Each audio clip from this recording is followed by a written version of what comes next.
Hello everyone, today we talk about the traditional meaning of the Renaissance. This is not a definitional video. Of course, I already discussed the Renaissance and humanism, not so frequently though, so that I haven't quite ever yet laid out a comprehensive theory about the Renaissance, but I'm working on it, and this video could be one of historiographical criticism, especially the ideas brought on the fore by Robert Black and other scholars of, say, the recent generations that have essentially criticized some idealistic authors of the past, namely Burckhardt and Hegel, for having essentially attributed to the Renaissance and humanism specifically a sort of fixed character, or at least a basic one, that instead this author refuses, and in doing so actually and rightly pointing out how limited, of course, in the time still of Burckhardt and Hegel, the actual historical knowledge of the Renaissance was, and so the fact that, of course, there was a criticism against from those authors in the 19th century to humanism as a sort of secularization, of modernization, that was, in this sense, opposite, at least in direction, to tradition, and that thus had to be, if not discarded, but criticized as such. Of course, their thought is more complex, so I think that in a sense only, later criticism of their ideas, of course, was perhaps too harsh, given the historical context. Their intuitions, and in part, are correct, right? Definitely the traditional concept of the generation of mankind is something that we do observe through every era, with some, say, backs and forths sometimes, but through still a gradual collapse, right, of the entire form that tradition bore, and that indeed during, say, not specifically because of humanism as such, right, we often see just the consequence of certain mechanisms without focusing on the causes, really, right, and today also we can't simply digress, but the point being that humanism, as we have come to know it, by the way, in the late Middle Ages, had much more to do with tradition compared to what, in fact, especially after the Enlightenment, is still to this day, in a sort of still, if not anti-traditional, but definitely a suspicious one towards this, say, the model of the ancients, that has brought on the fore the idea that the Renaissance was a time in which essentially the value of humanity as such, so humanity at the center of the universe in the self-referential way that we have experimented, especially after the death of the sacred, right, in the last couple of centuries. So a sort of view of atheism was actually the nature of this movement, but of course is completely wrong, right? Nobody at the time was an atheist, right? Even the most heretical fringes were fundamentally still well connected with the idea of God, and if anything, were just say erratically looking at different perspectives and ways that would actually depart from actual tradition, right? And we'll see it now, because conflating humanism with the Reformation, as it's been done, right, pretending that the importance of the individual was increasing, and so what the Reformation was just the idea of a greater confidence of the individual against, established institutions like the church, etc., is perhaps the single most idiotic concept ever, given that Lutheranism and Calvinism started from the assumption that, of course, mankind had practically lost any dignity and could not be saved alone in any way, and this hardly conflicts with the very, say, elite and somehow hierarchically tied. For example, Italian humanists and Catholic humanists in that regard, in spite of the fact, and in this sense, authors like Black are right, that that sort of interest for the dignity of mankind was present also among Protestants. In contrast, if you want, with what their confession proposed, because guess what? There is a divine spark in mankind, and this was being seen, and the Studia Humanitatis were important enough to, of course, look at them, and being quite aware of the potential of mankind, it definitely was seen in a framework where you could not exclude the possibility of, say, of the connection between God and man with an interaction of merit of some sort, because otherwise, what's the point of living at all if works do not have any effect, right? And this is, a problem that some of you, in fact, wanted to hear more about, because they asked me, what about Protestantism? Why did people buy it, essentially? What is the thing that triggered it, and so on? Well, this thing was definitely all one with the aforementioned process of degeneration from the unitary view that is, of course, at the root of any tradition that is Catholic by definition, also in pagan times, and that it cannot be simply dismissed, if not denying the same the possibility of mankind to transcend itself, right? So we will look at some of this. So my criticism towards the most updated historiography that surely has, say, I'm talking about, say, things could be written 10 years ago. I'm sure that, say, the picture is more nuanced. At least I wanna hope. But the sense, again, that the most important thing we could look at is not at, in fact, reevaluating the actually traditional meaning of what we call as humanism. That is evidence in a correct way by these authors. Just to stress that, other authors in the past were wrong because they were idealists, and that they were objectively less aware, of course, 200 years ago about the actual history of humanism and the Renaissance. I don't think is very correct. It's just saying you have the evidence in front of you of the most important thing that you can say about the period, and you basically just want to look elsewhere to reduce everything to the quarrel against a guy that looks like more conservative, not to realize that you're actually making a point against him by making the most traditionalist meaning emerging as a consequence, right? And of course, in the 19th century, things had degenerated further. So we have here to surely make some video about, say, if not history of philosophy, but at least the meaning of tradition throughout the ages, which is essentially the most instructive way, because possible, given we are essentially living through mostly the input, the notions that we receive from the closest authors, the most famous ones that essentially alienate us always further from the main deal, and especially today, like saying, an expert speaks. Is this person even an expert? Sometimes, right? This is not the case, because I made the name of Black that surely has an impressive curriculum, but don't think that this understanding has necessarily been improving per se. As I said before, maybe somebody has published something about this very complaint, but the amount of work on this topic surely in the last decades hasn't been about that, right? If anything, the Renaissance has been explored in other ways, probably even less than other eras, by the way, and surely not in the direction that I'm proposing here.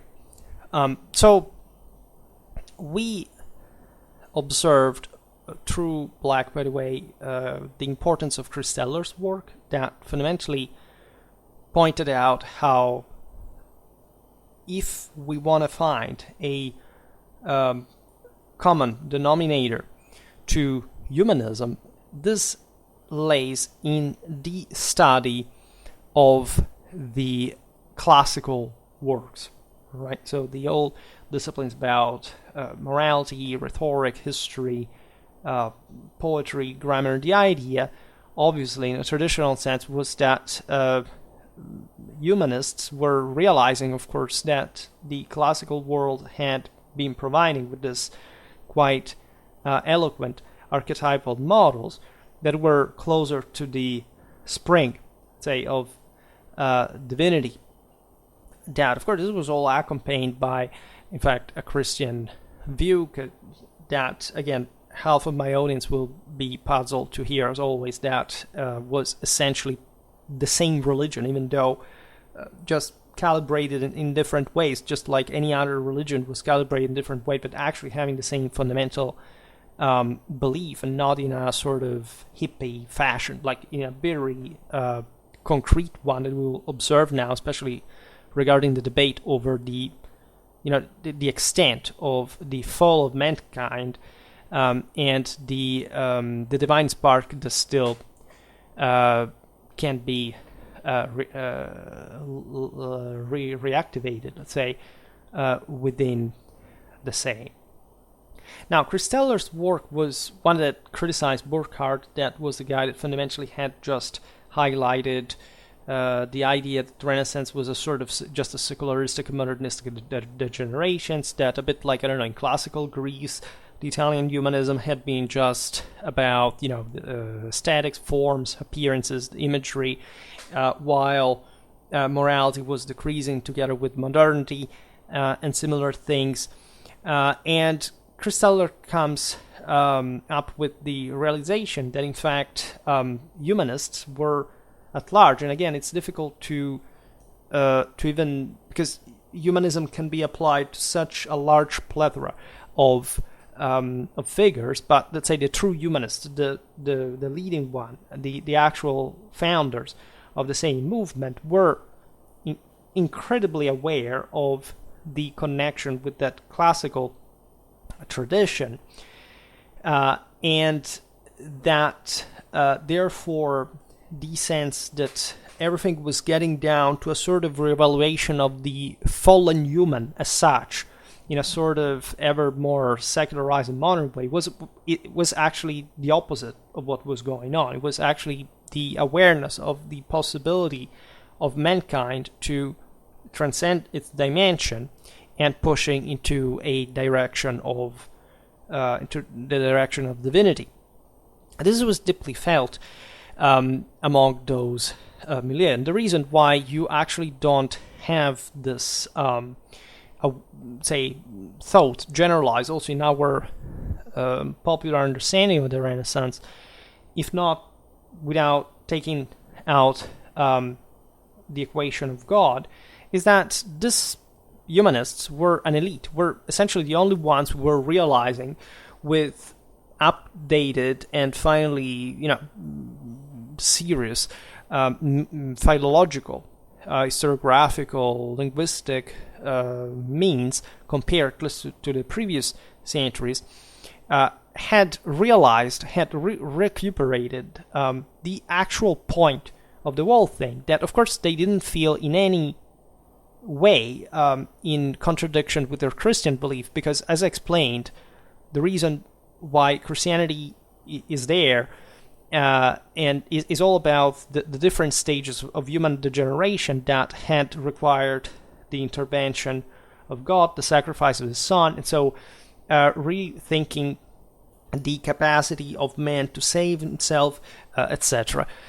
This, as you understand, is a topic that can easily extend up to the theological sphere, and so talking about how this affected the Reformation. And it's likely a poignant one, given that the Reformation, as we were saying before, that we identify somehow the Renaissance with, at least in a in a spiritual way, and especially in a section of the West, was actually opposite to this idea, right? It was actually rolling backwards and saying that humanity could not attain that at all, right? Not even by little, right? What the Catholic humanists were fundamentally about was realizing that there is a sort of liminal capacity of man to transfigure through works, but at the same time, of course, realizing the limitations of the same, the ones that the same empire of the reborn golden era, is the Roman one, had basically and ultimately not succeeded, if not by essentially providentially paving the way to the birth of Christ. And so there's a lot of humanistic works, famously enough, on the concept of fortune. That was also, as we've seen in the video about the Fortuna Kaiser, is a very and strongly, like, not an accident of fate or something that got down to, there is a strange force out there that I can't control, that I'm not responsible of, so I will just face. So that this is what we still believe, because people today do not believe that anything that happens to us, basically it's our fault, that we carry together with us through our ancestors and the fall of man. It's just, because you can't be perfect. Yes, and why can't you, right? And is there any transfigurational capacity in works, and what would we be if we could be the best of ourselves, right? So there were, throughout the Renaissance, certain occultistic beliefs that weren't much anything, again, as most Gnostics or pseudo whatever, I don't even know how to define them today, especially after all what we know about these topics. Think like, I don't know, the simply Christianity was trying to conceal the possibility of transfiguring just per se. The fact that it's all a scam, there is actually a good God that we can see, and we exchange the heretical dualism, right? And so that there is no such thing like any work that we have to do. We have simply to surrender to the greater God, and we'll take care of that. Like, none of this. This was considered something for which, I don't know, in paganism, say in the imperial paganism, Catholic paganism, at the time, say, of Indo-European warriors, you would have been massacred for, just like the Inquisition would burn you at the stake. In these times, and by the way, in the Catholic world, it wasn't even happening as much as would happen with the Reformation. But in any case, the actual meaning of those currents was actually finding that shortcut, right? Especially true if you think about alchemy or numerology, the Kabbalah, etc. It's all about pretending there is a way to solve, like to be able to transfigure, right? To create, even in fact, think about gold. It was considered the purest of materials, etc. Right? So the divine one throughout all tradition, etc. Without, however, any accomplishment, right? With a sort of still Gnostic, say, hope that just knowing the trick without essentially moral preparation. So the reliance on action, which was in fact the base of Catholic beliefs in pagan as in Christian times, was taken out of the way. And very often those think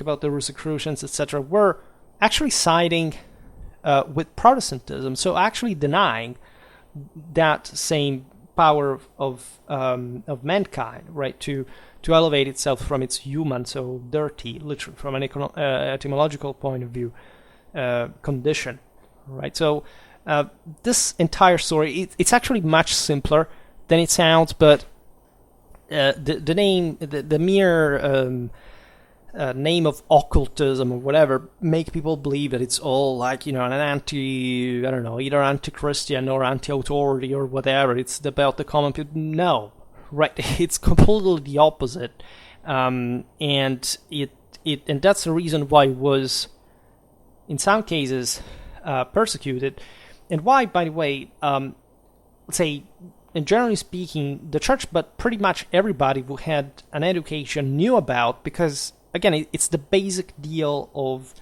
the human condition. Why so many treatises and so many, why so much theology was discussed throughout the Middle Ages, etc. And so there is actually nothing about humanism, for example, that simply rewired with classicism, if not through better instruments of inquiry, because the entire Middle Ages were based on Rome, of course, and the Bible, no doubt, but still as, again, the favorite path of, of declension, let's say, of the awareness of the current human condition within the universal religion, within the Catholic, the imperial Catholic religion.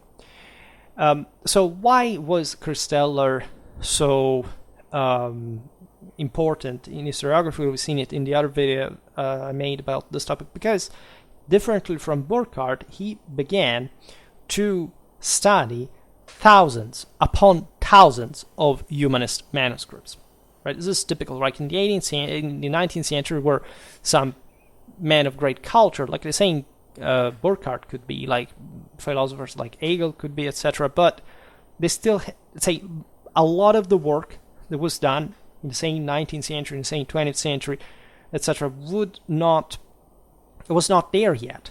Right, so the awareness, just the historical awareness of certain phenomena, was reduced to some intuitions that sometimes, as we've seen, were not even wrong unless they weren't absolutized and not, in fact, measured in the actual degree that, in fact, was to be historically ascertained.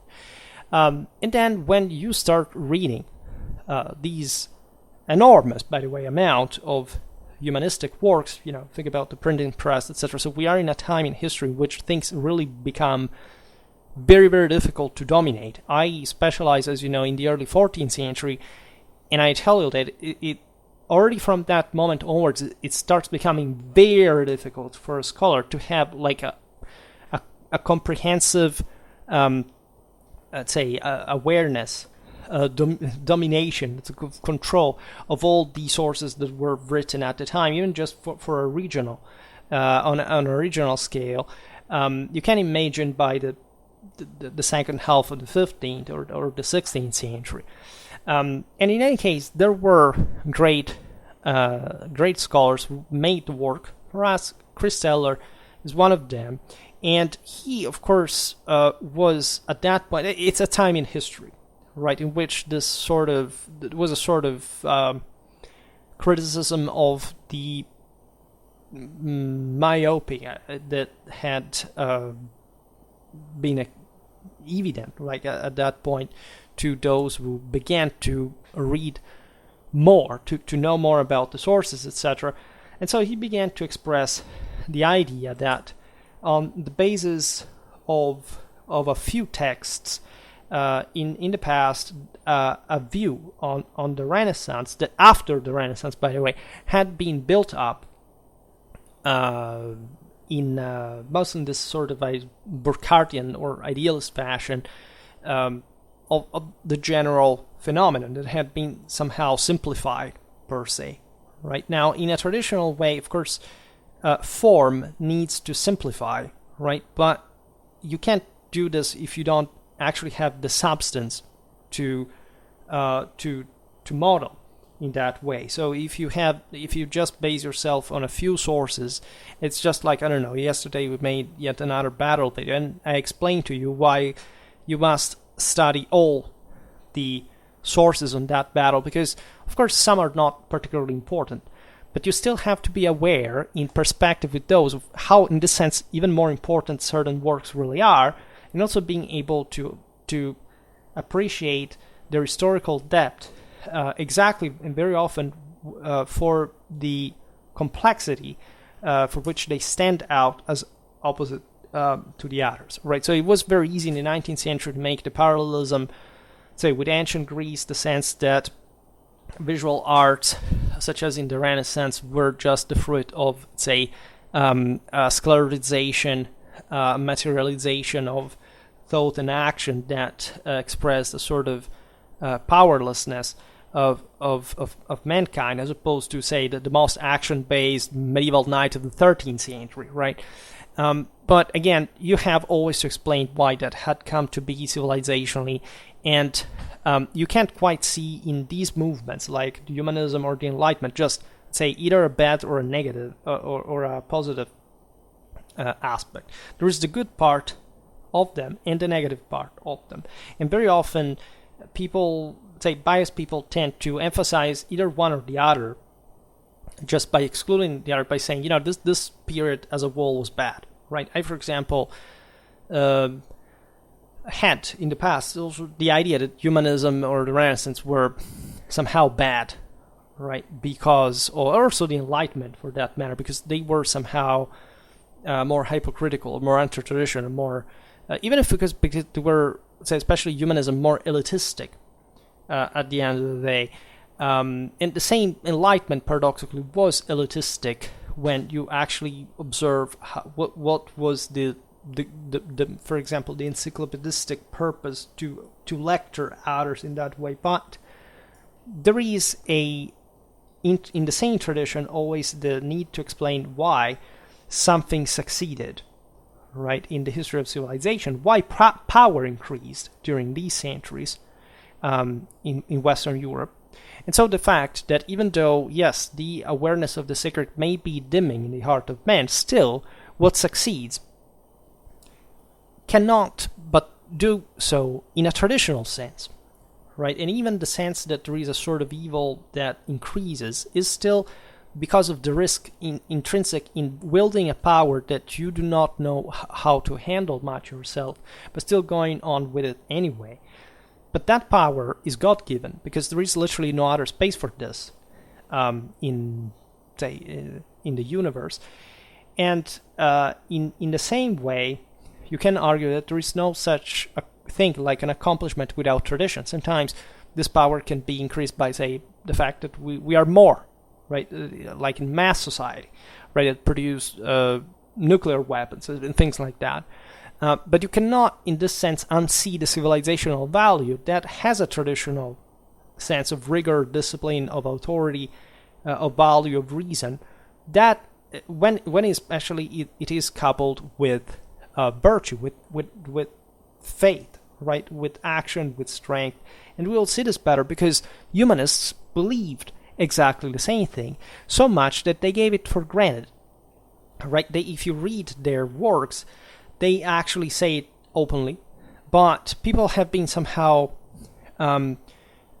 mesmerized by, say, in fact, just the visual dimension. Like, oh, look at this architecture, it's so beautiful, but yeah, why? Right? Where did that come from?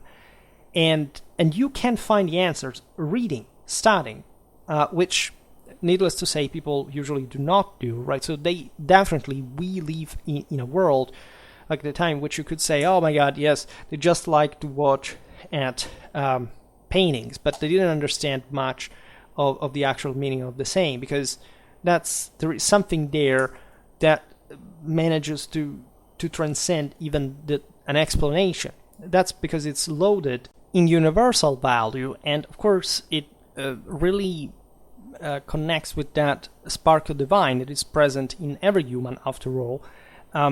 But in order to elevate your understanding and acquire more power, of course, you must study this stuff. You must understand why a Renaissance work is a masterpiece. And there is also a bit the other side, that is, people just look at these things and then say, well, okay, but then what? Right? There are lots of other things to watch. Well, in that sense, you see instead how dead, right, a part of, say, a great part of the divine spark really is through the process of the generation.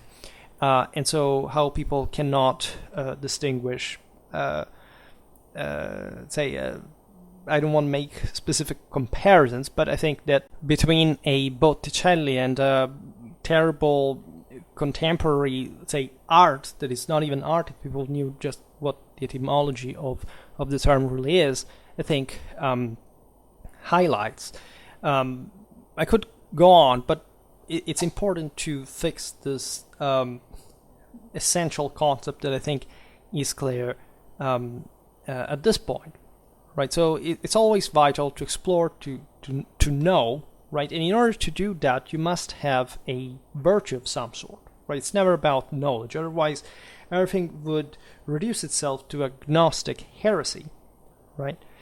But knowledge does help as much as determination does, right? But you can't have quite the deal if you do not act upon your knowledge, right, in the direction that this orients you, like, in a reasonable way. So, which doesn't mean to be a rationalist, for example, but just following reason, which is a different thing. Just as much you have to follow faith, and the sense is that these two things culminate at some point, right? That's the reason why you can't have morality without science and vice versa. And people say, "Oh my God, I don't trust science." What does that mean? Maybe you do not trust incompetent scientists. That's another thing, right? I come from a family of doctors, and I think they were good doctors. But in general, I trust medicine, not doctors, so much, because I know how fallen people really are, and it doesn't take much to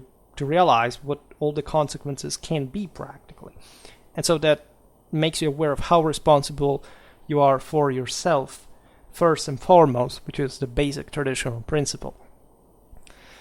There is thus an enormous space, but for example, how do you want to periodize the Renaissance, right? And very often we use even humanism and Renaissance interchangeably, but we are not picky, but looking at the era as a whole, people say the mid-14th century, others could say even before, telling the truth, because humanistic principles were present throughout, again, all the Middle Ages and throughout basically any other, because we're talking about still same universal concepts, right? Most of what we think as Enlightenment accomplishments about liberty, all this, there are things that are just set by tradition forever, right? There's not an ugly, dark world of primitive brutes before that, and then, happiness, prosperity. That's a myth, right? History didn't work like that, right? And even if an element of it looks like it, because it was like it, there is still the sense of the moral dimension that is obscured from us, given the lack of material means that our ancestors had to cope with, and that's why we have these principles that are sold and much more vividly understood. And just today, we live materially better, but we are morally sinking because we do not even suspect, as we have been indoctrinated in the other direction, that all what, say, would actually fix our problems is already being told in history. And it's not some magic, strange, wizard-like wishful thinking, 95%, gibberish, and 5% maybe something scientific. No, it's the entire deal, right? We will hopefully come back to talk about these aspects soon, right? Looking at some traditional religion. In any case, let's say that this period is the mid-14th to the 17th century, excluded, and even there you can debate. That's a problem I had to deal with myself when creating Renaissance Warfare playlist and saying, where do I stop to? I settle it for 1650, but shifting the beginning much later, say the mid-15th century at the earliest. But it's purely arbitrary, right? And I may make a video about this too, but say not today, evidently. And it's obvious that in these 250 years, which is a fourth of a millennium, you have an incredible amount of schools, thinkers, expressing a great variety of views, right? So some authors, again, concentrated today mostly on saying, we can't stress the idea that there was something in common about the Renaissance. All right, so because, yes, everything is different, every human literally thinks a different thing, but then what do you do with that? This is truly a nihilistic and useless a counterproductive idea. So while it is true that it would be extremely difficult to reduce all of them to a single common denominator, still, well, that's the deal of thinking, does work have any relevance and importance, and what do you want to do with that? So either you find out, or you will sit there and will have not done anything about it. That's why I study history, by the way, in my field. That's what I'm tasked to do. So consider Chris Sadler was writing he was quite conservative considering the times after all, right? This ideas were written around the 70s, etc. So of course not everybody was a liberal or leftist in that decade, but right, we are still talking about a general time in history that was the single most radically secularized and modernized one that we can think of. And while, of course, the idea that we can take is that the Renaissance was, in some ways, more humanly interested, and in this sense more secular. It is not true, for example, that this stemmed from a religious decadence, or at least what we consider as properly elite humanism, the foundational one, wasn't at all about this. On the contrary, was tending, as we've seen, ever more towards God. Then, is it true that the world was getting more modern, secular at the time? The masses were, of course, right? And that's why the Protestant Reformation happened. It's just like, while nationalism and or socialism spread with mass society, it's not that there weren't good ideas around at the time. It's that the majority of people was simply degenerating because the system was expanding, mostly thanks to the elite, especially in the guiding form of it. But this, it is true, was also losing steam. Right, the same reason why the ancien regime fell is why, at the end of the Middle Ages, figure out with Zinga the sense of the decay of knighthood, etc. It is true, but you still have to distinguish the substance from the form. Right, the fact that orientatively that was the trend doesn't mean that people had forgotten that. In this sense, the elite was not telling, "Look, we are doing this exactly for the possibility of saving mankind." Or helping in salvation. It is also obvious that the more you widen the pool of humanistic sources, it fundamentally depends on what you consider as humanistic from a literary point of view, in a categorizing sense. It's ever less evident what could be really a humanist at the time.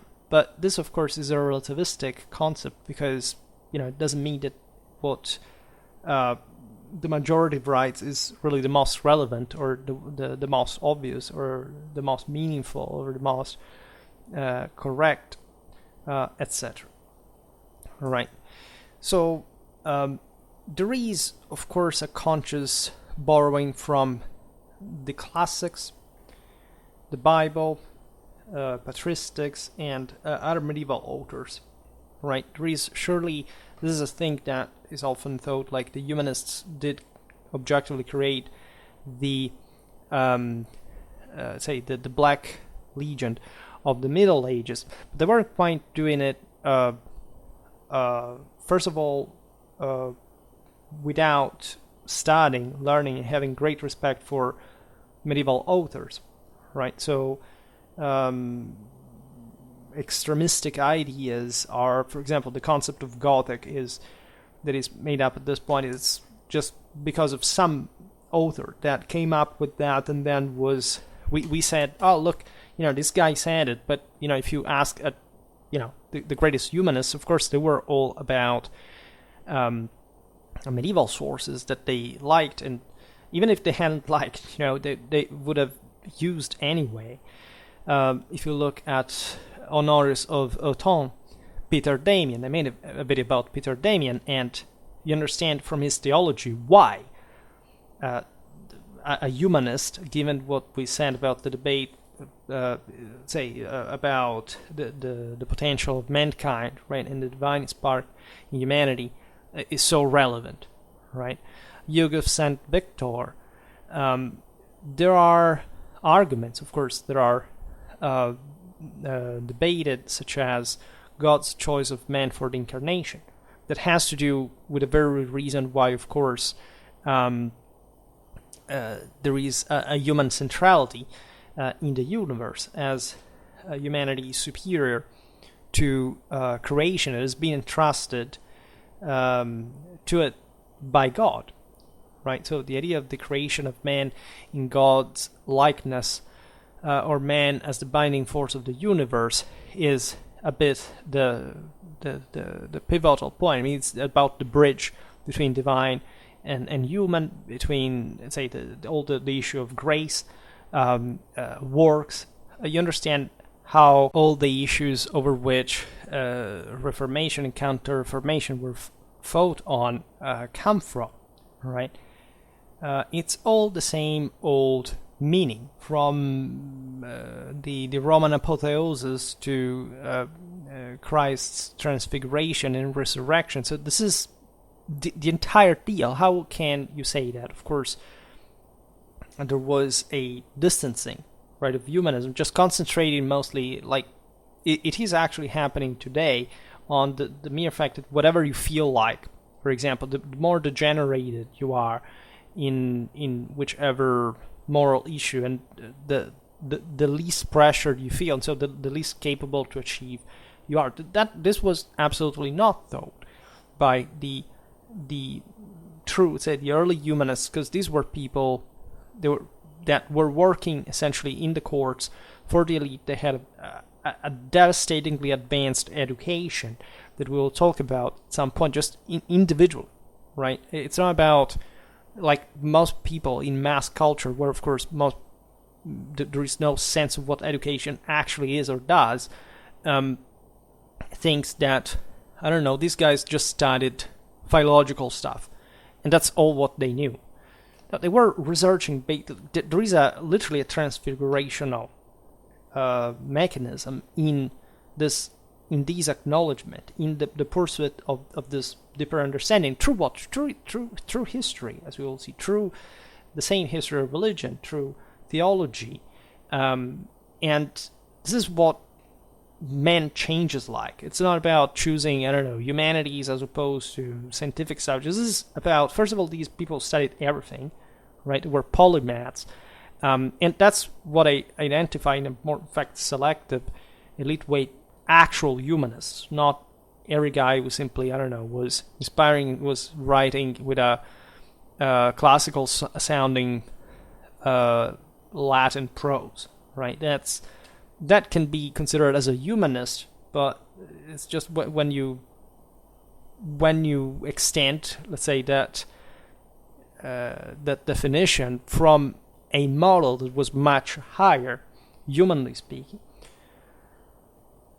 There is an interesting aspect, by the way, that surely mirrors how universal the issues going on during the Renaissance was. That is the fact that, in this sense, humanists, in the more generalistic definition, disagreed, at least, on whether to lament the misery of human condition or applaud the dignity of man. I mean, there is an inclination. This can vary from person to person, and you can't really have one without the other, because the point was entirely there. To which degree has humanity fallen, and what can we do about that? So you can't really do anything about that if you don't first reflect on the misery of the human condition. If you really want to elevate this further to a degree, which is, again, to a role of excellence, of election that God has chosen, as technically we did fall from heaven proper, and so there is a way back to look at. There are also very important names of the best humanists. For example, the work by Faccio, the Humane Vitae Felicitate, and Manetti's, the Dignitate et Excellentia Hominis, are essentially exalting the potential of mankind, right? They're somehow optimistic too. The same Poggio Bracciolini's De Miseria Humane Condizioni, so you know that Poggio was one of the greatest humanists, also one of the most cultured people in his times, was conveniently, and this is interesting, kept, say, aside by the positivistic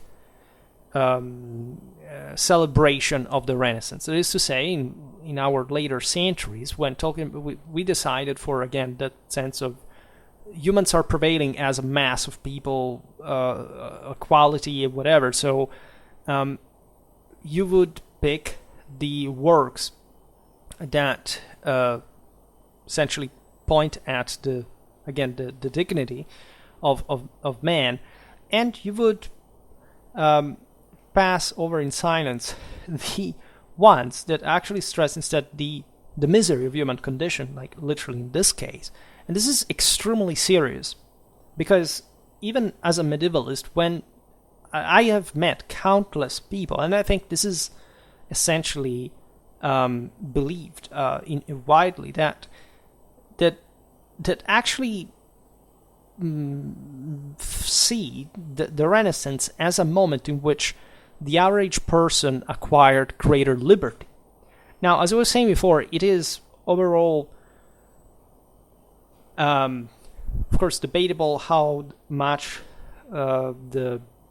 especially European power was expanding at the time, so the growth that also the elite had as far as the control of the system was concerned, etc. But the Renaissance had just followed, and it would remain for centuries as so, the contraction of the system in which the elite had skyrocketed, the masses had sunk, mostly because of the latter's fault, morally, and the system would remain like this. Actually, the humanism as such was and the best one in this sense was the expression of elitism, and of a system that wouldn't be unhinged until the 18th, until also stretching up to the 20th century, depending on the regions of Europe we really look at. A medieval peasant was much freer than a modern one, right? There is a debate on whether they lived better or worse, and I'm actually a proponent of the fact that, yes, in medieval times they lived worse in absolute terms. But if we're talking about individual liberty, this is a myth that has been perpetrated mostly by the sense that the destruction, for example, of the unity of Christendom, this is a thing that mostly was put forward by the Protestant world that also dominated with through culturally in the last centuries through the Anglosphere, etc. So the idea that there was an Anglican schism, or other countries essentially abandoned those bastards of the popes because they were just rotten and burning people at stakes. Never mind that Protestants actually kept burning much larger amounts of people for centuries after the time in which in the Papal Curia burning a woman at the stake for witchcraft was considered ridiculous, literally. Well, that's not the point, right? That's not the point. That in this time we have had the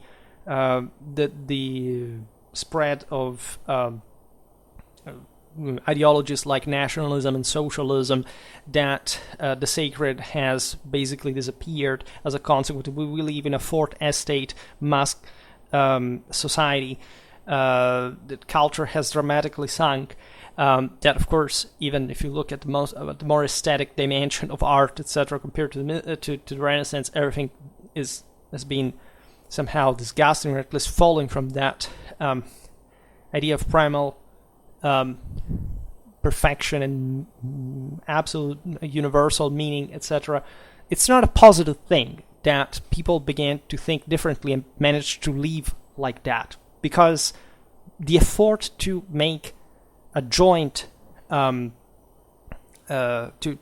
succeed in a joint direction has failed, right? And we're paying for the consequences of that, because people are without purpose. They have been told that everything is equal to another, even though everything is different, and so there is no meaning in anything as a consequence.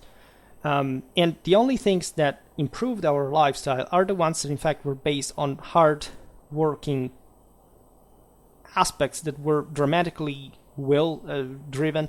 Well, this is not to say that the Protestant world didn't have a capacity in that regard, but it was mostly still because of those values that were maintained from tradition, and in a world that still, however, became ever more dangerous in many ways. So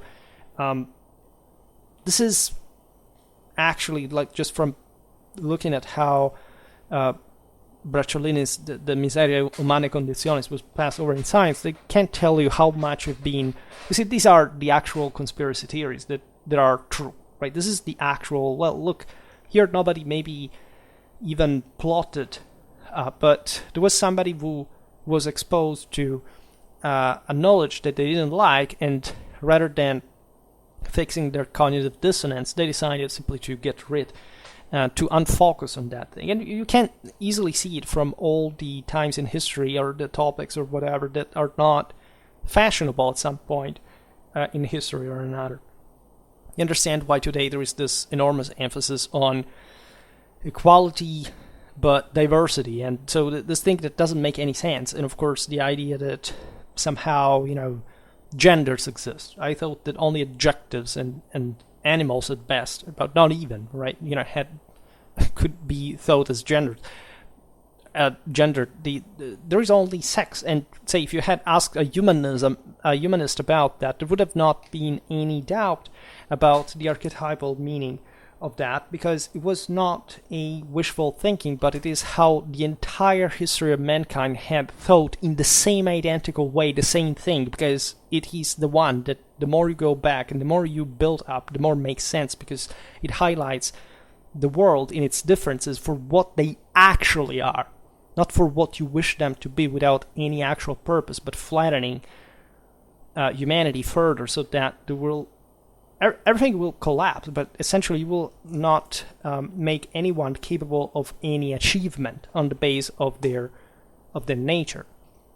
And that's why works, right, are so crucial in understanding how important action is, and in succeeding, and in having actually a capacity to contribute to your own salvation, which Catholicism, of course, was all about. This guys too. Looking at classical religion, for that matter. So the sense that human misery versus dignity was a type of paragon, that is, comparison at the time, so a rhetorical argument on both sides of a question, was pretty much like everybody knew about that, right? There wasn't, like today, somebody who has hidden you the fact that humanity is a problem, as such, by definition, by what the word etymologically means in Latin, right? Throughout the entire Middle Age, throughout all the previous time, the entire civilizational debate revolved around this, right? There was the classical medieval treatment by Innocent III, made multiple videos about him, the most important pope, in at least in terms of the peak of Catholic power achieved. He was a very intellectual man, and a very competent one, and powerfully so, a traumatically vast education and intelligence.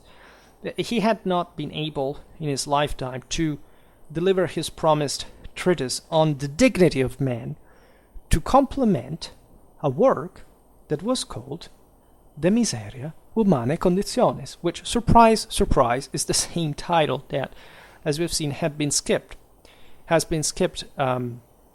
in the revaluation of Renaissance in the last couple of centuries of our history, by Poggio, right? Bracciolini would not only borrowed Innocent III's title, so Innocent III was obviously understood at the time as one of the greatest popes that had ever lived that had made Christendom succeed in a shocking way all over. The Latin Empire was established during Fourth Crusade, the Las Navas battle, so the crushing of Islamic Andalusia. This is the Pope, of course, that put down the Albigensian Crusade, that integrated the pauperistic evangelical movements and saved the unity of Christendom in a moment that could have really broken it, as it was happening instead in the 16th century. So this made it all the more relevant, right? And the fact that such a famous humanist like Bracciolini not only borrowed the Pope's title, but also elaborated many of the themes he had discussed, highlighting there, of course, the frailty, the miserable destiny, and also the stupidity of mankind, which is also much of what I do on my YouTube channel, is meaningful, right? Bracciolini also wrote the Varietate Fortune, which, as you understand from the title, has to do with the sense of, yes, we kind of think that we are so great, but then we all end pretty badly, and we still flatter ourselves into thinking that our current condition is somehow something we have to passively accept without doing anything about that, without trying to transcend our own limits. There is also another clamorous name of humanism, Leon Battista Alberti, the universal man of the early Renaissance. This guy was everything, right? One of the greatest examples of polymaths. He's famous mostly because of his architectural engineering capacities, but also as a historian, as a theorist, who wrote definitely dismal portrait of the human race in the Intercenales. There's a work that he wrote as he was very young, by the way. He later wrote the Theogenius and the Momus that are essentially about the same topic. And you realize, therefore, that the deepest veins of humanism are radically and brutally aware of the condition of mankind at that point. You can argue that after the Middle Ages, after the collapse of the Roman Empire, after the collapse of the great medieval civilization in the mid-14th century, that is incidentally, in fact, the beginning of humanism. And I made a video about the last universalists and how this was all intertwining with the political situation of the Empire, of France, of the papacy, etc., had left humanity aware of the sense of exhaustion almost. It's indeed the collapse also of the lower classes, as we've seen under the heels of the nobility, that had probably discouraged, had spread like this sense of, well, the system was beginning to re-expand, but under this very stratified and hierarchical system, the impression that poverty could not be transcended. So even Reformation comes from the spirit of this we're about, with the Ghibelline Middle Ages, to repristinate sort of universal empire, to transcend, etc., but we re-exhausted ourselves again, and still this had happened after the great deal of being able to become God ourselves had failed, at least as an attempt in Roman times, and so God has to sacrifice his own son to redeem humanity, mankind, and even there, not to the fullest, not in the sense that you're just to await for Christ's second come and just seeing like whether you be saved or not out of, I don't have to do anything in life in order to see how it's gonna go, right? So even there, we have to explain what actually the difference between Catholicism and Protestantism really get down to, because in many ways they're very liminal, right? Because again, this is not a problem that could be solved as the Reformation and the Counter-Reformation and the general outcome of the matter proves by either side. Right? The system failed for both, because the point was exactly this: are humans capable of handling such a unity in the first place, because that's what makes us closer to God, right? Huge issue, but you can't get it even through this focus on humanism, right? In Petrarch's Secretum, Petrarch is really the founder of humanism, as you know, you find the explicit assertion by the Tuscan literate that knowledge alone could not achieve Christian virtue, which could be gained through will and experience only with grace. This is also a very famous traditional intuition. It is actually said explicitly in the Bible, as much as in the pagan religions. The idea is that you can't just be aware but not taking action, right? You must, of course, through knowledge, discipline yourself, but still you have to act upon that knowledge. And that's only, and it's only in the point at which you come in harmony with the divine order that this achievement will resonate with essentially God sending you grace. I made a video about Arjuna, and Krishna, as a matter of fact, explains the same thing, so that you will know that achievement is a blessing automatically coming from God to give power, right, to those who succeed in life. Hence the importance of works, right? For Lorenzo Valla, in his Collatio Novi Testamenti and Annotationes in Novum Testamentum, so these are biblical exegesis works, theological understanding was enhanced by philology, but also the humanist argues in the work De Libero Arbitrio, so on free will, that ultimately human free will and predestination are concepts that had to be accepted as acts of fate, right? If you go on YouTube, you will, which you already are on, and you search for free will does not exist, you will find essentially a bunch of physicists, and I have nothing against physicists, actually have dear followers that are, and that are in fact interested in this very topic, that tell you, well, there's no such thing like free will, because we know how physics works, and there's no free will, which means, right, we don't have the palest idea of what things like life or consciousness or this entire thing really is, could be just an illusion as far as we're concerned. We can't follow in all these kind of things because we literally haven't the palest idea of it. We don't even know what gravity is, but since we can't see that there is free will, there is not. Sorry, this is fact. There is no such thing like free will, right? Which is just I don't know. I'm not evidently a scientist in hard sciences, let's say, but from my fairly good high school scientific education, just to me the scientific method is not declaring that something does not exist just because you don't even have the palest idea of what that is.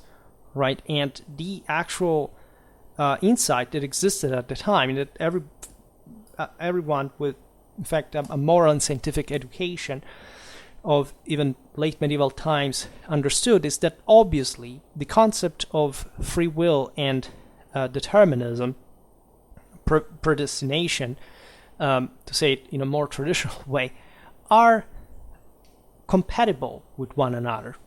Right? If you actually draw a line, think about the concept of infinite, right? The reason why, like, this was understood in traditional religion is that fundamentally a hero had to get out of the physical realm to repristinate metaphysically the golden age, and so the heavenly state of man, and doing so that the guy would do this through his free will, but that the infinity of the divine accomplishment would, in this sense, identify with the same being, and in the omnipowerful capacity of this totality having essentially been predestined to achieve the thing, because it would have comprehended the entire existence in the actual achievement of it, right? So the idea is that nobody knows what the hell happens at the infinite. This is our limits in mathematics. That's why we created the concept in the first place,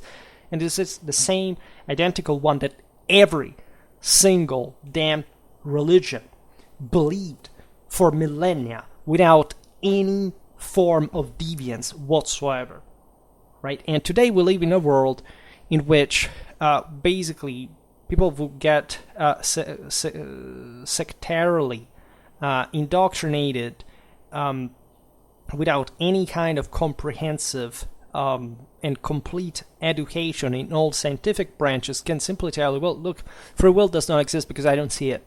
Well, congratulations, that must have been a great, very difficult work to carry out, right? My compliments.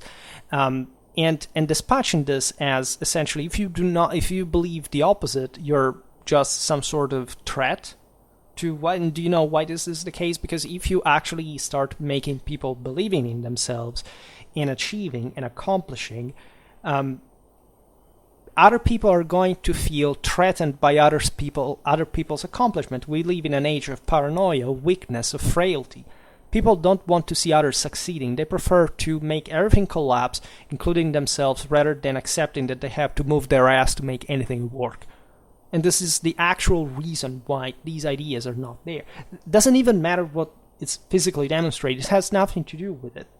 It has to do with what you can do as a man, which is a completely different point, and actually the single one that matters the most.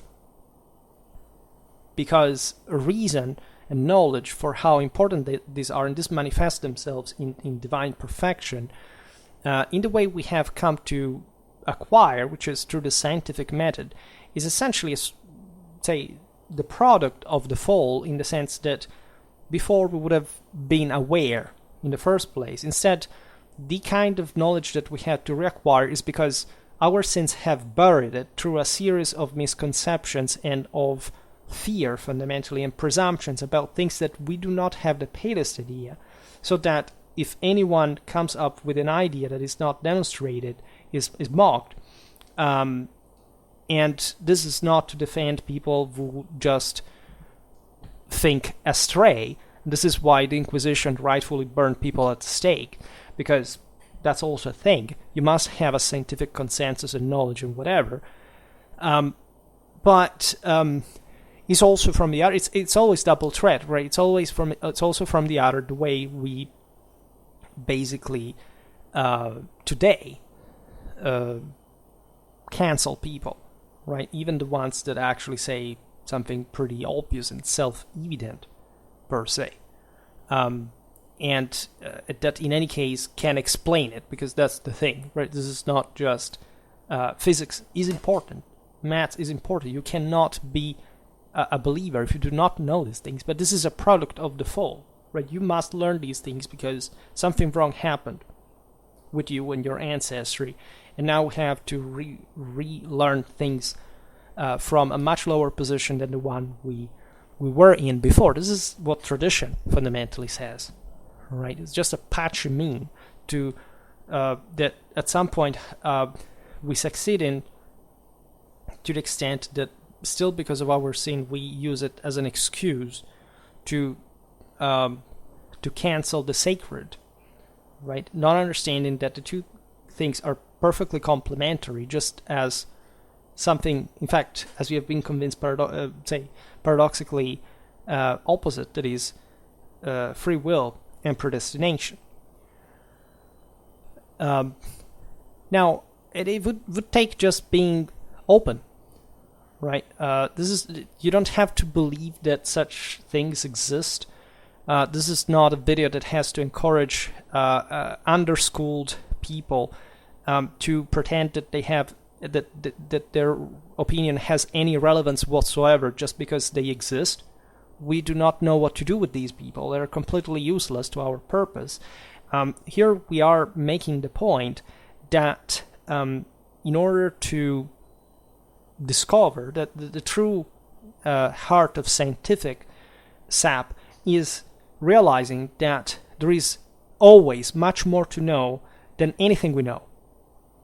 And so that any kind of skeptical attitude as a matter of absolute reality is actually the greatest form of moral relativism, because there cannot be moral relativism without moral absolutism, unless you're God, right? And this is exactly the point. You're not, because you understand basically nothing, right? Our scientific awareness is dramatically poor, right? There is not a magic world where there are people who have an IQ of 10,000, of course exaggerating, that understand the deeper reasons of the space, of the world, whatever.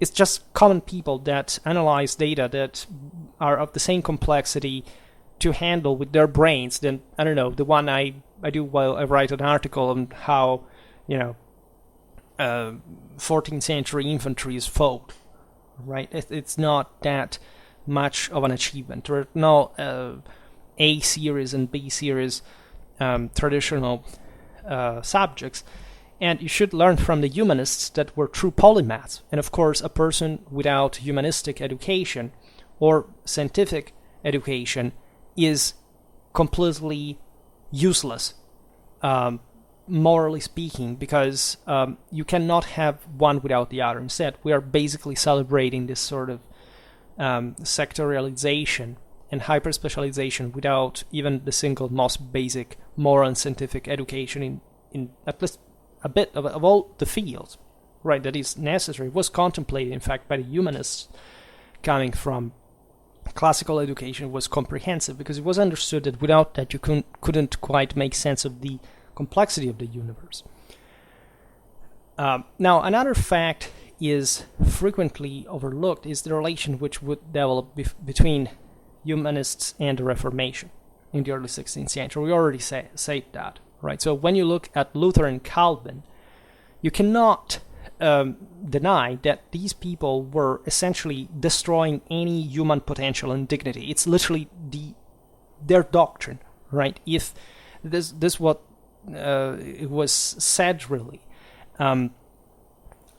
in the Servo Arbiter, that if we believe Christ redeemed mankind by his blood, we are forced to admit that man had been entirely lost, which is not at all the point of Christianity. Hence, and again, if one doesn't want to understand, doesn't want to, because it's so liminal as a concept that at a point it really gets down, and this is the point of faith in the first place, as much as the one of works, if you care about life and love, you have to deal with it by yourself, right? But the idea is that by getting rid of any responsibility, of course, you cause a dramatic problem, because if all is predestined, what's the purpose for anything, right? If you want to create a schizophrenic person who has to be hyper prudish, but still thinking for no reason, because it's already predetermined anyway, and there is no value whatsoever that exists in works, well, I don't know what can happen. And no, there is not such a thing like, I don't know, the Protestant world was actually more working, the Catholic was lazier, right? Scotland and Hungary were Protestant countries, Calvinist ones as a matter of fact, and they surely weren't successful ones, right? And Catholic countries remained throughout all the modern age some of the richest and most advanced, as a matter of fact. So the entire idea that there is no doubt that great European countries were Protestants, they achieved, this is not the point I want to make, because as you understood, it's all double-threaded. But there is no doubt that one of the single greatest tragedies in the history of mankind occurred in the destruction of the unity of Christendom for quite contingential means, right? The times were mature, unfortunately, for people to believe these ideas that stemmed from, again, the idea that we're done for. We just have to have faith, because, whatever we do, we're doomed anyway. Otherwise, Christ would have not sacrificed himself. Well, good luck with that. And this is what actively, in fact, those same Protestant countries did not do, because they did work their ass off to make things work. And so chapeau to them. So that's also what I think overall. And the sense is that also quoting Calvin, wherever you turn, you understand you're nothing except squalor, vice, sickness, crime, and so worthy of every kind of loathing. All help, all salvation, and dignity must be expected from God. So in other words, there is nothing good about mankind. Right? This is saying that whatever divine spark in the capacity of achieving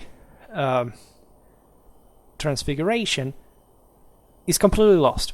So in other words, between you and a piece of, don't make me say what, there is no difference whatsoever. Welcome to the Reformation, guys. And whatever you do, it's worthless. It's irrelevant. Now, of course, the Protestant cause was saying something like, it doesn't matter how hard you try, you cannot save yourself. That is to say, there must be something, in fact, as was exemplified here, in God's sacrifice in order to, not to think there is something wrong with humanity in the first place. That's absolutely legitimate, and that's correct, as a matter of fact. That's exactly what happened historically. Humanity had degenerated so much that there was the need of this boosting to prove to man that human nature was capable of, human nature could, in fact, achieve transfiguration and winning over death, right? And the entire Gospels are loaded with this sort of double aspect that fundamentally Christ, think about, Father, why did you abandon me?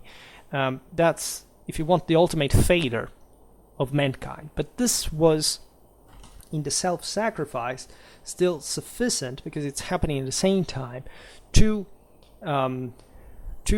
transfigure, right? That's where the noli me tangere comes from. I mean, it's the idea that once human nature has been transfigured, it can't come back just to the merely divine, because you cannot achieve salvation without transfiguring your flesh. This is the most important thing, and that's why Gnosticism is a heresy, by the way, because it actually gives an enormous, let's say, encouragement to mankind to be able to achieve that, what was thought. Because if God had simply appeared, look, I'm God already, I'm talking to you from heaven, I exist, keep on working.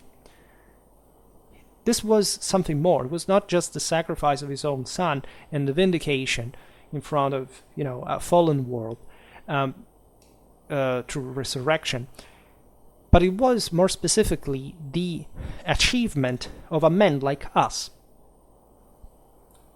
right? As Christ's human nature shows. So again, you can argue that without Christ's sacrifice, humanity could have not been saved. But the proper concept traditionally is that at that point had degenerated to the point because of its own fault. So something that could in theory be reversed for God to inspire us to be able to pursue the same. That's where the Christomimesis comes from, by the way. It's not to say, look, I transfigured you, now just wait for me to come back while things start going worse here. No, obviously there was a purpose. It was just a metaphor of life, generally speaking, and what humanity had always gone through from the fall, but from the conception of sin in the human mind, right? In the mind of man.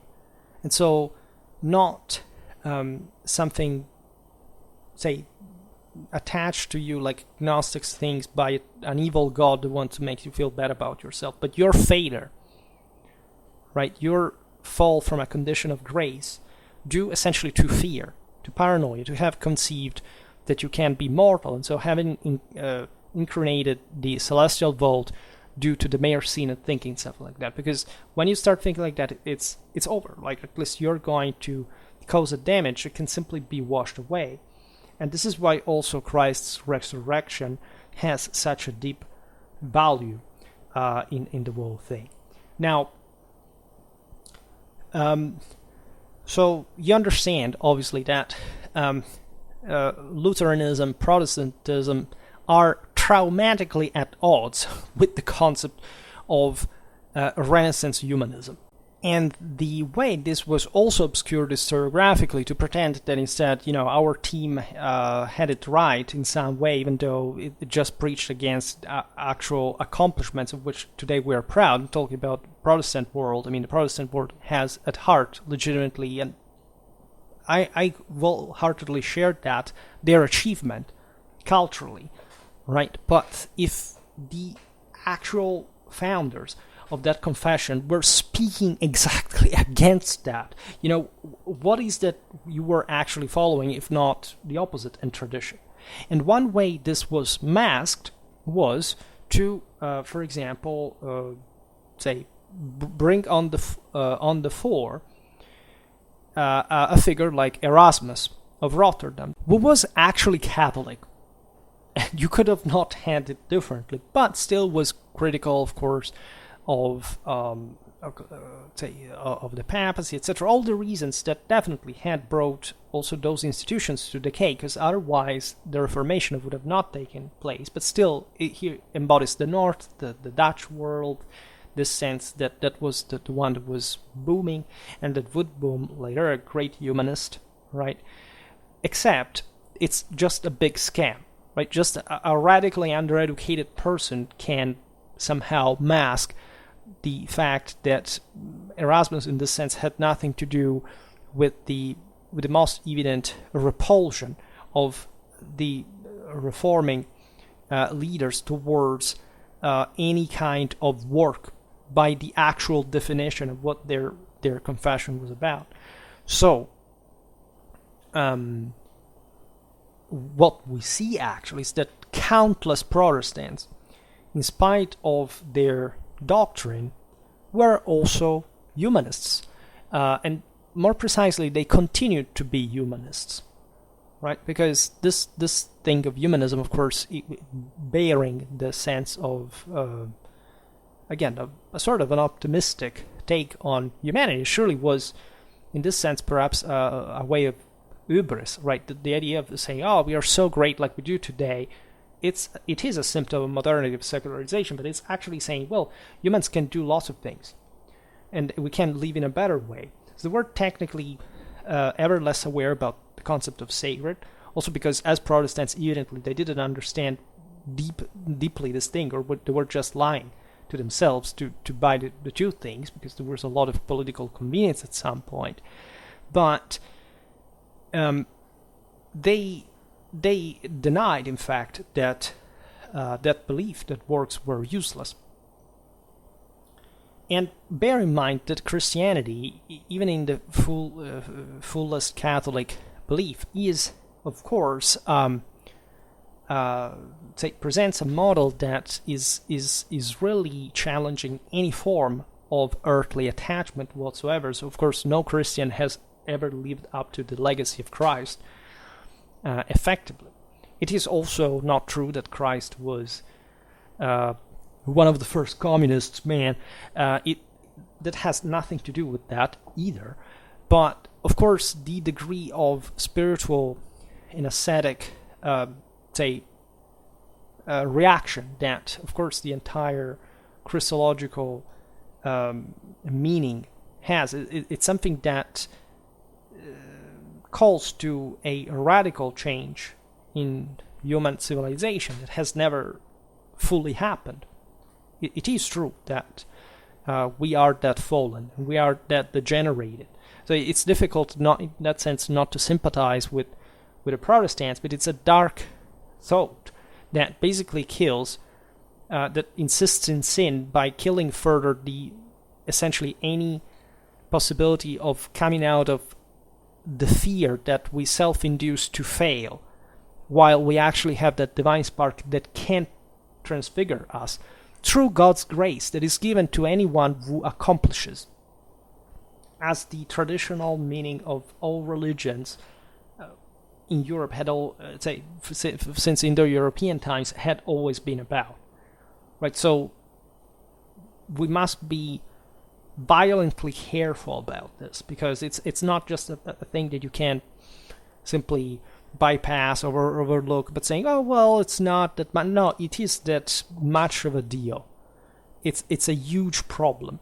It's something that caused, by the way, millions and millions of that, to say the least. And you can argue that also all the further degeneration with the end of the Ancien regime, including again nationalism and or socialism, the world wars, etc., does stem from it. This is not to say again that there wasn't tradition still living within those events from both sides, different degree and different takes on this sort of dual, what looks like a dual dichotomy, but that is in this sense always about the one who has greater moral force. So the opposite being actually the absence of it, and so nothingness, which is the actual and traditional sense of Satan, and of, in fact, and even the concept of hell, as a matter of fact. So this debate around salvation, of course, is all one with the Reformation in the age of humanism, because all the efforts to spread knowledge and the stakes and the political implication of the saint, etc., were spreading thanks to this high culture that at the time dominated, that now had even unprecedented means of delivery, of copying, of range, right, of spread, really, and that we must appreciate in this sense. We can definitely say again that thus the Burkhartian interpretation is too rigid. It doesn't actually render justice to the deeply traditional background of the humanists and the meaning of the Renaissance, especially the latter I discussed in the previous video. I don't remember how it's called, but you can easily find it in the Renaissance history playlist. There is no way to reduce humanism to some kind of philosophical formula. You can definitely see it as a moment in history. There is a zeitgeist. The Hegelian concept of it is not wrong. It is true that the Renaissance saw a further degeneration as any other age after and before, in order. But there was no such thing like a universal philosophical content or doctrine to humanism as such. If not, if you pick the founders, the best humanists, one of traditional content based on classical education, historical inquiry, a sense that, again, man could take control, right, because of his spiritual virtues, if cultivated, right? The same can be said, by the way, for scholastics, right? You can't quite look at scholastics and say, every single scholar there was agreeing with that system. The same scholastics had emerged from a drama, which was the meeting of say, Platonic idealism with Aristotelic rationalism, and so that did help a lot. It was one of the greatest accomplishments in the history of mankind, carried out by the Catholic Church. And some people say, oh, well, but that's, also more rationalistic, more technologically oriented. It wanted to explain everything mechanically, so it actually diluted the sense of faith, of exaltation, of spiritual aspect of action. Yes, but it's just like saying by a 50%. It also gave the possibility to wield more power thanks to that rational capacity. Again, you cannot have one without the other. Tradition is quite clear. You need both the Apollonian and the Dionysian in order to transfigure, right?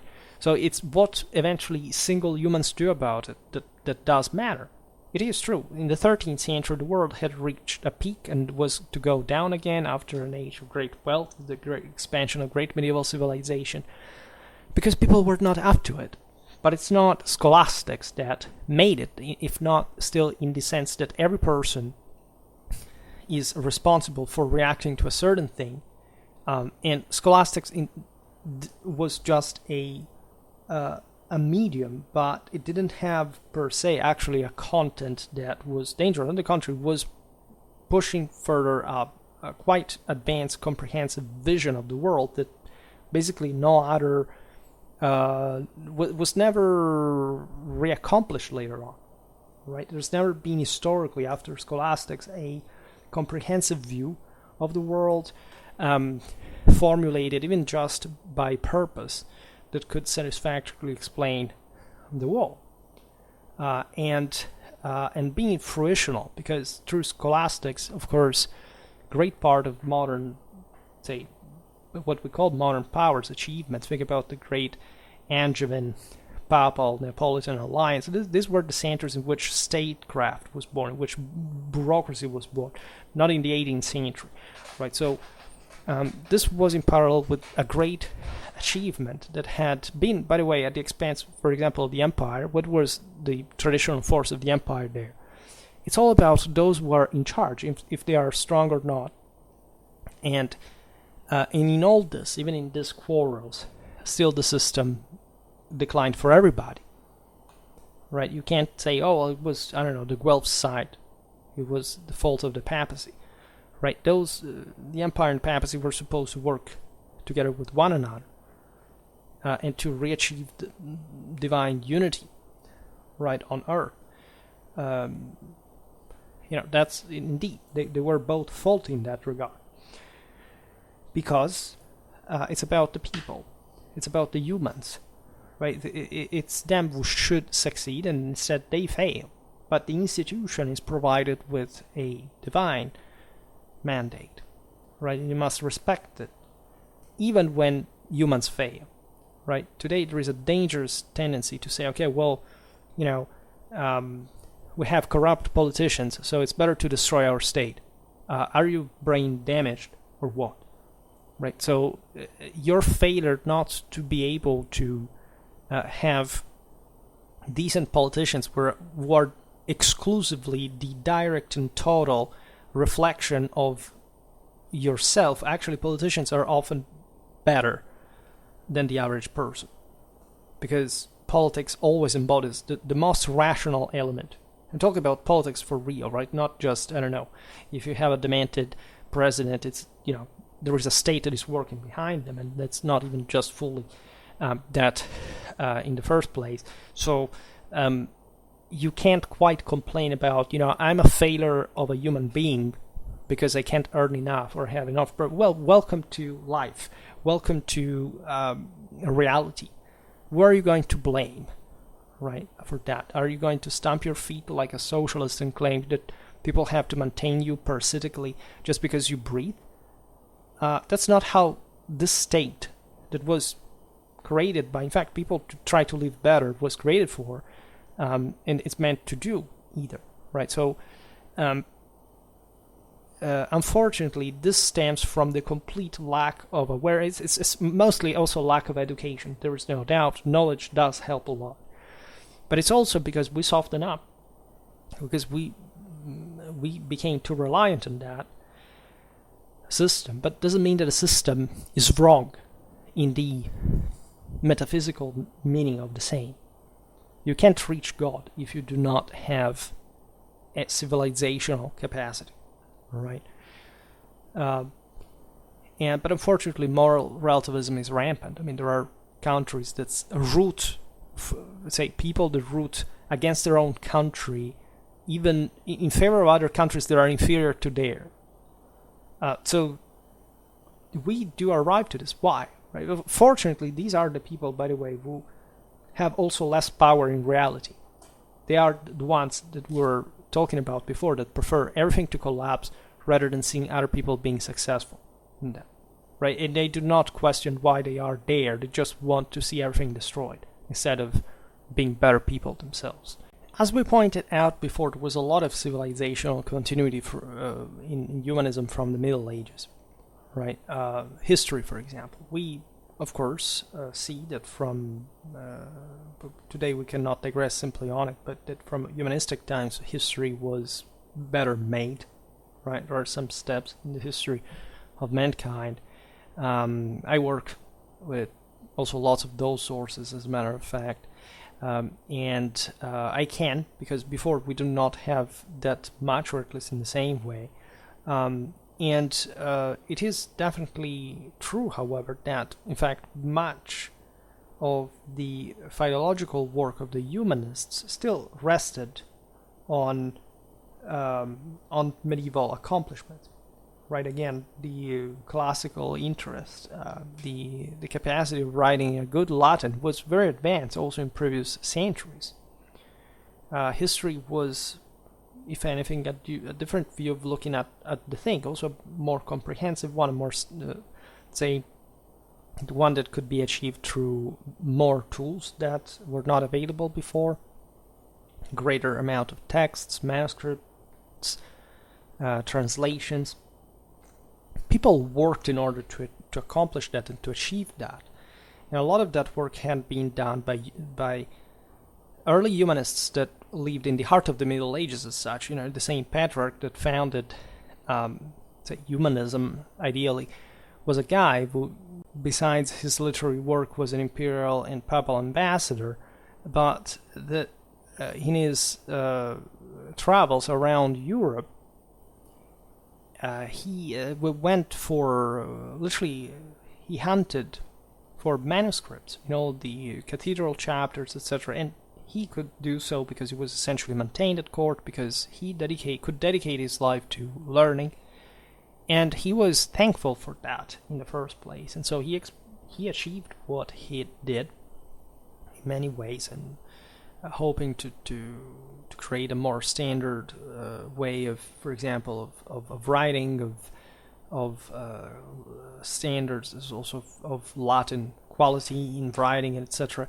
That is all what informed the humanism, but he still lived in many ways in the heart of the Middle Ages, or at least in times were not that different from the ones that just the previous century, but also the following one, if you see them from a contemporary perspective. So we look at the background of many humanists, and we see them as also very expert, competent people, like chancellors, secretaries, teachers of grammar and rhetoric, right? So they were people that had a common intellectual capacity. Some of them didn't have an original or significant philological activity going on, but at the same time reading and being aware and participating to the right circles, etc., made them aware to a degree that, especially given the contingental conditions, had never quite existed before about what had happened in the last millennium. And it's not true, even in that sense, that before this, the Middle Ages didn't have a sense of history. This is just asinine, right? You have an incredibly powerful historical awareness in terms of change of times, of periodization. If you look at the say even fairly old works, and you can argue since the early Middle Ages, again, there had not been a disconnect to the point, antiquity ended and the Middle Ages started from scratch, right? But if you look also at later authors such as Saint Bernard of Clairvaux, we are in the heart of say the crusading ideology, or the early 14th century Italian communes, Ptolemy of Lucca, Dante, or Marsilius of Padua. You realize that at least in the most advanced regions of Europe, there was a, in fact, truly universal, comprehensive capacity of looking at the past, right, and making sense of it, and surprise, surprise, true tradition, through universal institutions, in a way or another, in spite of the divorce, let's say, of the papacy of the empire, at least in certain periods where, of course, it was a ferocious rivalry. Well, all these authors were rooting for one purpose or another. St. Bernard came mostly in a time of relative closeness between the intents of the empire and the one of the papacy, even though there was still lots of wars going on between the two, but they would never disconfess one another, right? And he created, essentially, he reframed and made videos about this, about the concept of holy war, etc. Again, ideas that, when studied by contemporary historians that do not know classic, say, traditional religion or military history, they look at it and say, this is something that was born kind of at this point, and yes, it has roots as an ideology in past holy war, but it's just about the papacy and the crusades, right? St. Bernard, I made a video about from Arjuna to the Templars, in the European Holy War.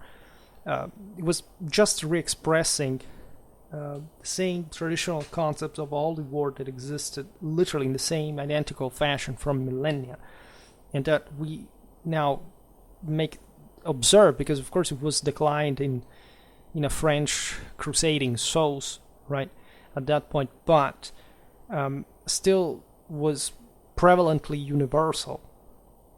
And we observe, just because we didn't have much conceptualized writings in the centuries before, that's not a good excuse. Ptolemy of Lucca sided ferociously with the papacy. Dante was essentially trying to maintain a compromise between the two, let's say, universal powers, but going by the empire, yes, has to control the entire earthly dimension, while the papal was the spiritual one. Marcellus of Padua was a staunch supporter of the emperor. So you realize that history there was deeply soaked into political ideas about universalism. Even in the moment in which this was somehow dying, because with the rise of national monarchies, and especially in the 14th century crisis, you have let's say, a sort of proto-national splitting of all Europe into systems that more or less survived, similar to today's contemporary states that do not look at the idea of a universal overlord anymore, because they have lost that sense of sacral leadership in the first place. There is also a greater awareness, however, in humanist times about, say, the archetypal knowledge, right? The medievals had somehow simplified the historical explanations with their own means by saying that ancient theology, as a body of mystical doctrines, was essentially transmitted as a sort of fil rouge uninterruptedly by God to, of course, Moses, Hermes Trismegistus, and then preserved miraculously unchanged through the Egyptians, the Persians, the Greeks, the Romans, the Church Fathers, the medieval Byzantines. You realize how chronology, times and places were somehow messed up in that regard, but that's the best they knew, because they had not yet philologically inquired the thing. So those authors that were called to explain it historically had come up with this idea. But in some of these ideas were still, of course, there. Say this explanations were still there by the 15th or even the 16th century. There were areas of Europe that knew humanism very late, others very early. The same art is different, right? The Renaissance is not a mere copy of the classical past either. It's definitely a product of that era, where there were authors like Panofsky that had great fortune, at least in some ideas, but that, of course, they are somehow outdated. We're talking about the 60s, but we named them just because, of course, they have been profitably criticized already. But the idea that, for example, say Renaissance art would just be clothing classically modeled figures in antique garb, right, is definitely not what was going on in 15th or 16th century Europe as such. The meaning of, say, the classical beauty, the sense of Apollonian, think about again Botticelli, for example. We talked about him already, and the sense that, of course, he is representing quasi-transfiguring humans, right, would bring to the replica of certain models of beauty that were, however, loaded, if you look at them, in some sort of medieval tow, right? The Renaissance is a product of the Middle Ages, not of antiquity, by the way. The Middle Ages were also much more resilient, right? The Middle Ages didn't fold. It was a brusque crisis, but the Renaissance happened, right? Which is something that is not really made up by a sort of positivistic view or take on the world. There is some of that, right? Considering always that, again, humanism was an elite phenomenon, not a mass or a popular one.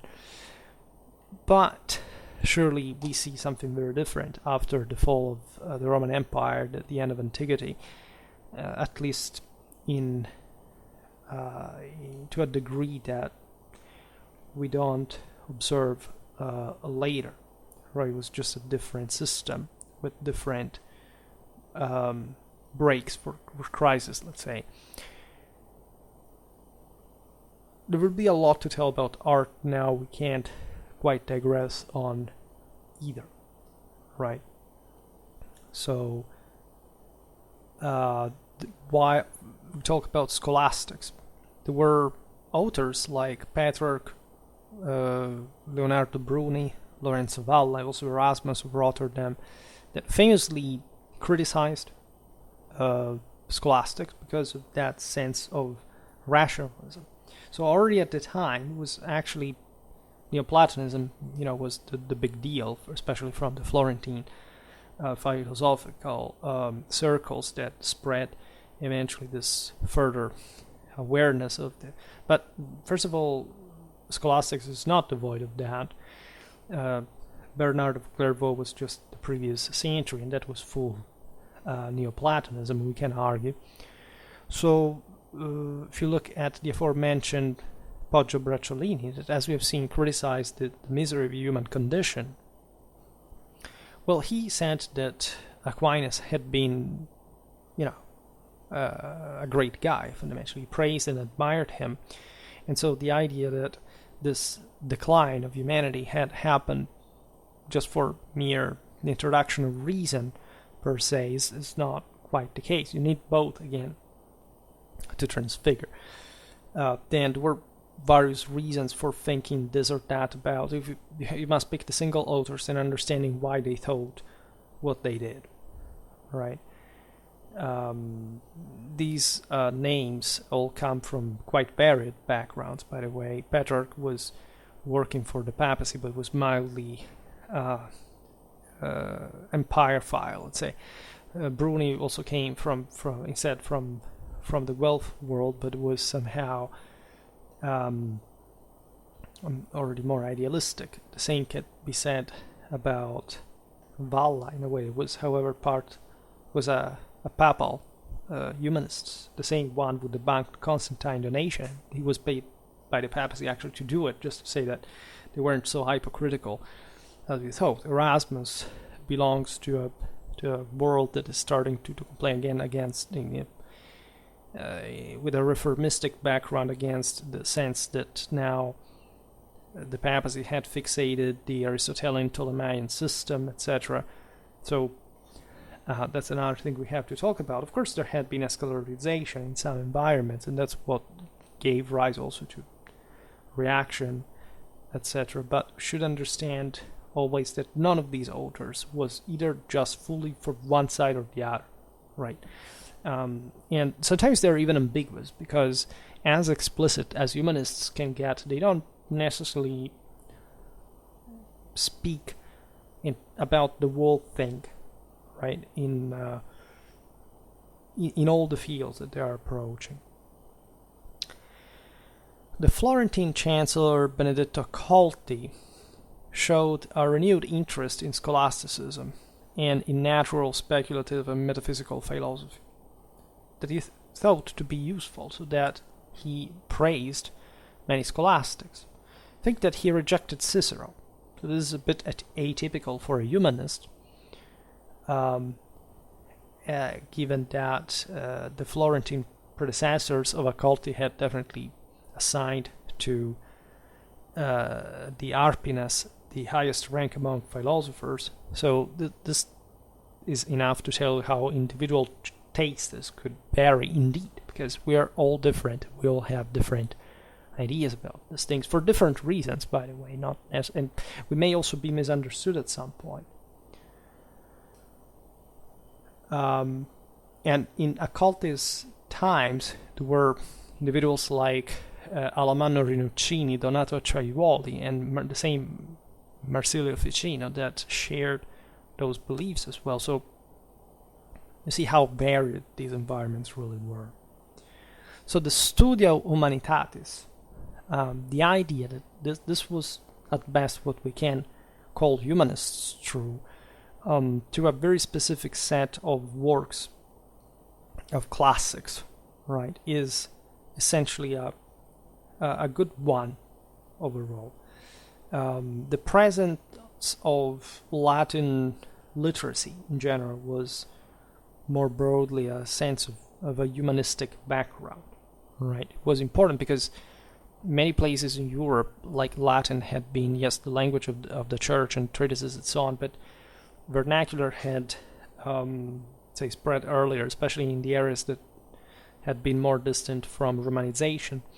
And the sense is that when humanism spread, also in those worlds, Latin had been repushed as essentially the language of Europe par excellence. It would remain for a long time.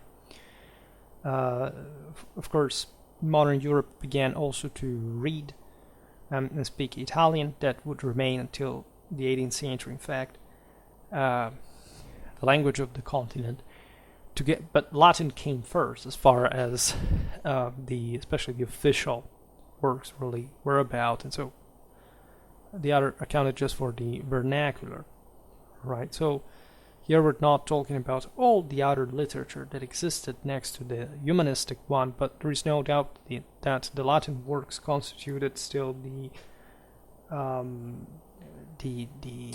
top of works. There were surely many places also less developed in Europe that produced lots of Latin stuff because most people were still illiterate, and the sense that the church just wrote is an indicator. But of course there is a radical divide between the top humanistic production and the one of some poor countryside clergy, right? There was also an awareness in humanism of the difference between the Latin style of the ancient opposed to the one of the moderns, or the medievals in modern parlance, right? So a writer is making an implicit declaration of his affinity with the humanist movement.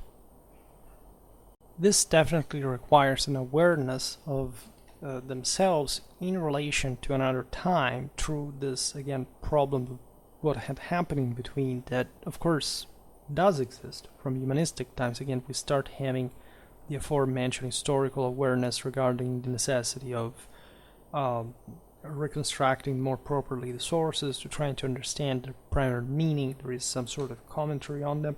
There's still, say, philologically speaking, Latin was, the Latin knowledge was very advanced, right? The historical one developed only starting from this time, let's say, in terms of criticism, the one that eventually led to for example, to the most updated sources collections from the 17th, let's say the 18th, the the 19th century, which really matched with our standards mostly of scientific, say, historicity, right?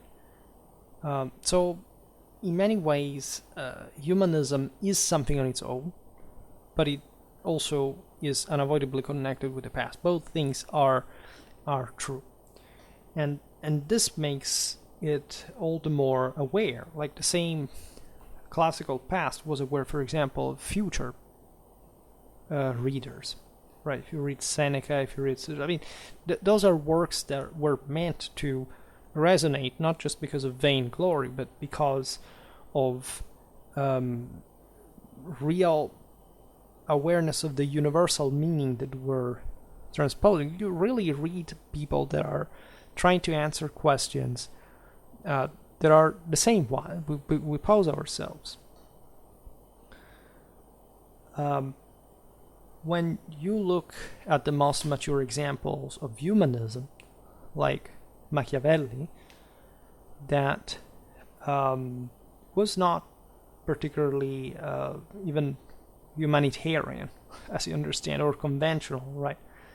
For not talking about his exclusively vernacular literary production. Well, in that denied the status of humanists, you realize that by education, for example, beginning scholarly and literary activity, early Latinate epistolography, and classicized orthography, he, even though being essentially a bureaucratic diplomat, right, showed all the traits of a true humanist, right? So that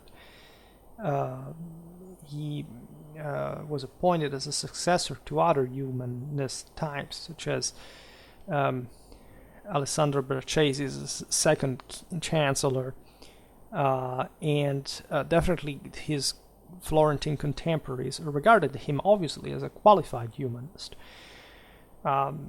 So it's funny to read them, by the way, because you can see where they came from with their education, how they wrote, what was the degree of mechanicism in their just because of their work, professional experience, etc. So there is a very varied bunch here to look at that somehow maintains the necessity of a universal values as the most important form of education. When in the dedication of The Prince, Machiavelli points to his contigual reading of the ancients, he was definitely identifying himself in a way that anybody at the time would have understood him as a humanist. And the reason, as we've seen the video on the Studia Humanitatis, was obvious. You actually are within that group if you study classical works in order to dig up the traditional meaning that was understood as being relevant in any age, and that was not like twisted by, say, current perversions, right? And this was clear to people in the 15th and the 16th century. If you think about the comparison with now, right, these were just half of a millennium ago. Humanists were looking at models that lived more than a millennium before. But they thought that that model was much more obviously talking about the universal values of mankind throughout all history, even though the Renaissance and, say, the Roman late Republican one were very different societies. While today, no doubt, there is a great divide and separation, but we can't even properly see that what is valid for those people is still valid for us today as human beings. And the only difference is that we do not take the past seriously, or anything else for that matter, so that we are normally falling down. We can't say that, of course, also in humanistic times, most people were illiterate, at least they didn't have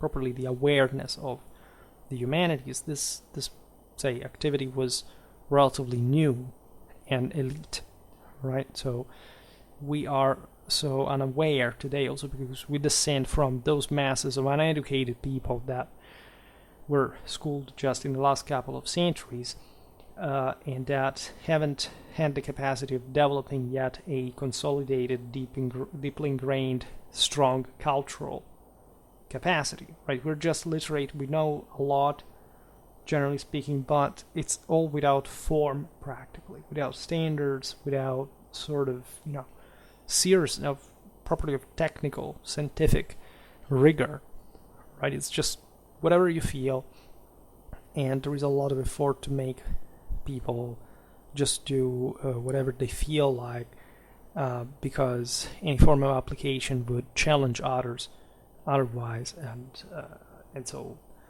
it's quite a problem.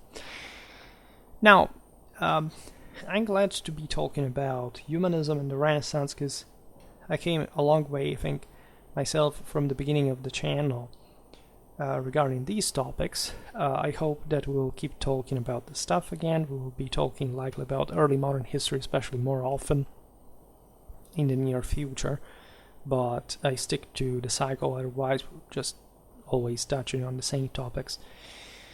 For say the same variety of topics, let's put it this way. For today, however, I stop it here. I just hope that you enjoyed this video. If you did, please share it, otherwise leave a like or subscribe to my channel if you're interested in my upcoming content. As always, I thank you heartily for listening to me. I wish you a nice time and see you next time.